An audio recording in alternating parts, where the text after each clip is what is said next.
following along, you'll know that I've collected and organized my primary data into one spreadsheet and my secondary data into another spreadsheet.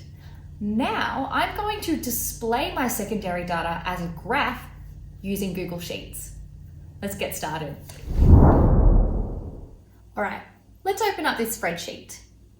I've got my 2 columns of data here, one for each factor, time of day and air temperature.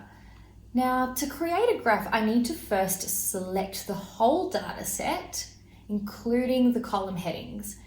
Then I'm going to head to Insert and select Chart. Okay, Google Sheets, let's see what your best guess is for this graph. A line graph, bingo. That's the perfect type of graph for showing a change in temperature over time. Looks like all of that care and organization that we took in the last video has paid off. Now, this graph isn't perfect, but who is? So we need to check its formatting and add details or make changes manually. We'll use the chart editor to work through this process.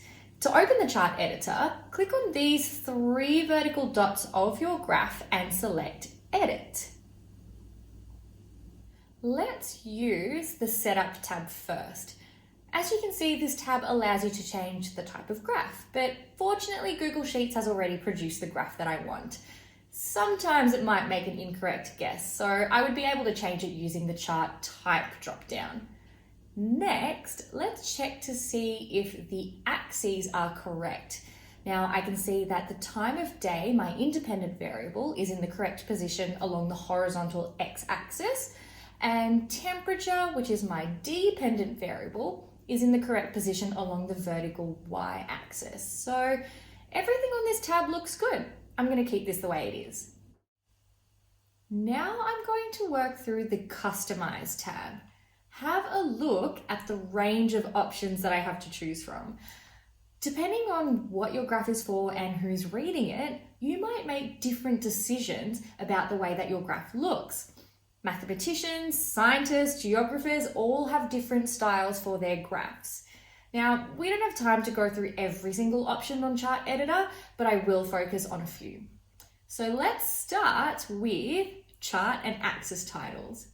I can see that my x-axis and y-axis titles are correct, and that's because Google Sheets use the heading of each of the columns of my data.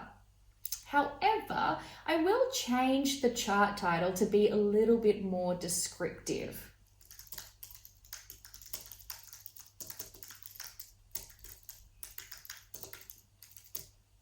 Much better. Now, something else that I've noticed is that the current scale of the x-axis makes this graph a little difficult to interpret. This is where the grid lines and the ticks option comes in handy. I think having a label and a grid line for every hour along the x-axis would make this graph much easier to analyze. So I'm going to change the number or the count of the major grid lines along the horizontal axis to 8. There it is. That's our secondary data processed and represented in a line graph. Now all we need to do is exactly the same for our primary data using very similar methods. See you in the final video.